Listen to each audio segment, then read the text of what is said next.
trigeminal neuralgia itu adalah nyeri wajah yang terjadi pada satu sisi sesuai dengan daerah persarafan saraf trigeminal, yang dia muncul nyerinya itu dengan hal-hal yang biasa kita lakukan yang harusnya tidak menimbulkan nyeri. Contohnya bicara sakit, minum sakit, cuci muka sakit, pakai make up sakit, kena dingin sakit. Jadi biasanya kita nggak harusnya tidak sakit dengan kondisi itu, tapi pada trigeminal sakit ya.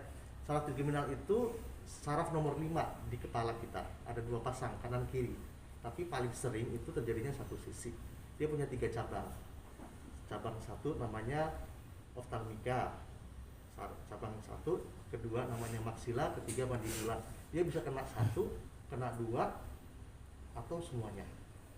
Faktor penyebab utamanya, Dok? Faktor penyebabnya ada 2 jenis. Satu yang namanya primer. Primer itu paling banyak. Ada pembuluh darah yang kemudian menekan saraf trigeminal.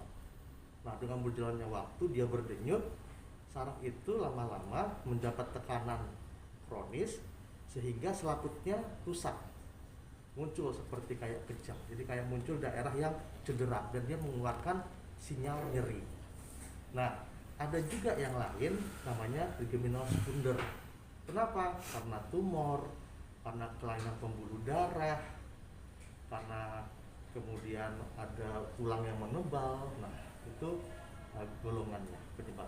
Paling sering tapi adalah tadi pembuluh darah yang menekan, namanya sindrom neurovaskular.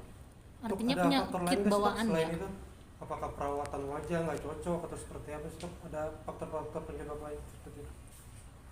Karena perawatan wajah. Kalau trigeminal neuralgia murni tidak ada.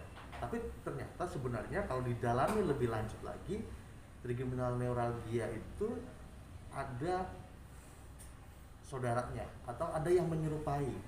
Contohnya habis cabut gigi, ternyata kemudian saraf wajahnya kena, itu bisa disebut dengan trigeminal neuropathic pain. Tapi jadi istilahnya kalau dilihat ada lagi jenis-jenis lain kelainan trigeminal neuralgia yang itu lebih dalam lagi. Hanya dokter-dokter yang khusus yang mendedikasikan diri dalam hal ini yang dia mengerti. Tapi itu terlalu dalam. Jadi untuk yang awam atau dokter kebanyakan untuk mendeteksi trigeminal neuralgia klasik itu menurut saya sudah cukup. Itu apa bedanya sama stroke sih, Dok? Kayak yang gitu beda. Kalau sakit gigi mungkin, Dok. Jadi gigi itu disarafi oleh saraf trigeminal juga. Bedanya adalah kalau sakit gigi yang rusak itu ada terjadi radang. Jadi namanya nyeri somatis. Kalau trigeminal nyeri neuropatik. Bedanya apa? Nyeri somatis itu kerusakan jaringan, kerusakannya berhenti dia juga hilang sakitnya dan bisa dikasih obat penghilang nyeri yang biasa kita gunakan. Tapi kalau nyeri saraf itu sakitnya luar biasa. Dia nggak mempan pakai obat biasa-biasa aja, obat penghilang nyeri biasa pun nggak mempan. Yang kuat pun nggak mempan, dia harus obat golongan anti epilepsi. Berarti kalau kasusnya kayak gitu harus cepat ke rumah sakit berarti, Dok. Respon sendiri seperti apa penanganannya? Ya, jadi kenapa ada awareness day? Banyak dokter yang kemudian belum mengerti bagaimana menegakkan diagnosis trigeminal neuralgia atau dugaan ke arah sana. Padahal dugaannya sederhana sekali. Ada nyeri kesetrum di satu sisi wajah, mau di dagu, mau di pipi, mau di mata. Yang dia munculnya kenapa? Munculnya oleh hal-hal yang harusnya nggak buat nyeri. Dah orang langsung curiga itu trigeminal neuralgia.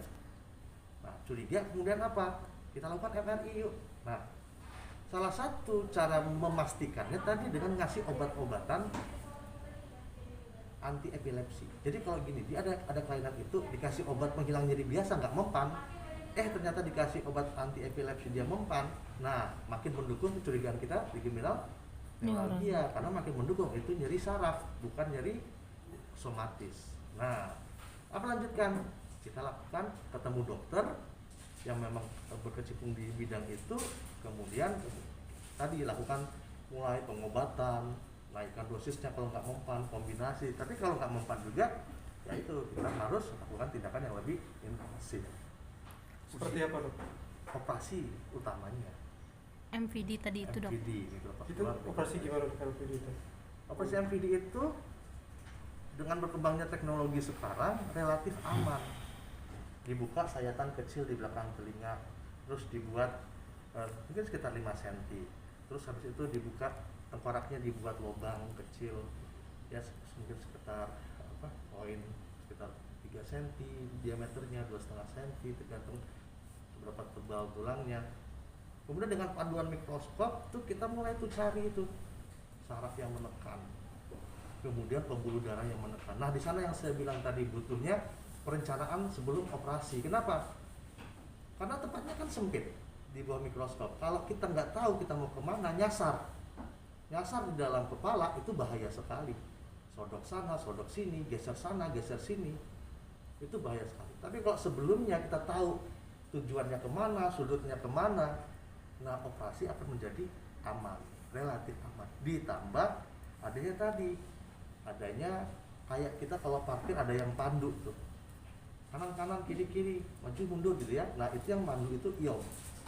Ini terlalu kencang tariknya, stop dulu nih, saraf wajahnya keganggu nih, saraf pendengarannya keganggu nih. Nah dokter istirahat dulu, nanti maju lagi. Nah itu tindakannya seperti itu. Nah nanti ketemu pembuluh darahnya kita geser jauh-jauh biar nggak ketemuan lagi, terus habis itu kita pertahankan biar dia berusaha nggak nempel lagi. Nah, sebenarnya seperti itu. Berapa lama untuk proses operasinya sendiri? Proses operasinya tergantung tadi kasusnya. Jadi kebanyakan ada kasus klasik. Kasus klasik itu operasi utamanya sendiri mungkin sekitar 1 sampai 1,5 jam operasi utamanya yang di luar pembiusan dan buka kulit tutup.